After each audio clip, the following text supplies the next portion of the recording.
आपण आता बघूयात पिंपरी चिंचवड पोलीस शिपाई भरतीचा गेल्या वर्षीचा म्हणजेच 2022-23चा ग्राउंडचा लागलेला कट ऑफ मेरिट लिस्ट आपण आता इथे ग्राउंडची बघूयात.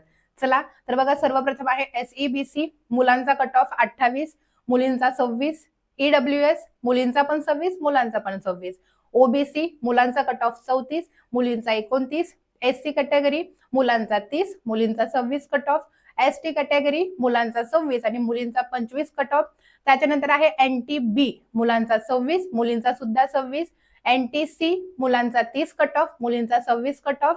त्याच्यानंतर VJNTA मुलांचा 30 कट ऑफ, मुलींचा 25 कट ऑफ आणि SBC मुलांचा पण 26 कट ऑफ आणि मुलींचा सुद्धा 26 कट ऑफ लागलेला आहे. आता हाच कट ऑफ या वर्षीच लागणार असं अजिबातच नाहीये, कारण जागा प्रत्येक वर्षी वेगवेगळ्या असतात, कॉम्पिटिशन वेगळं असतं. फक्त एक आपल्याला अंदाज येतो की आपण त्या मार्कांपर्यंत पोहोचतोय का. ज्यांचं ग्राउंड झालेलं आहे त्यांना अंदाज येईलच की आपण बसलोय की नाही बसलोय कट ऑफ मध्ये, आणि ज्यांचं ग्राउंड राहिलेलं आहे तर त्यांनी आता हा विचार करायचा की या कट ऑफ पेक्षाही 4-5 मार्क आपल्याला जास्त कसे पाडता येतील. Wish you all the best. जय हिंद.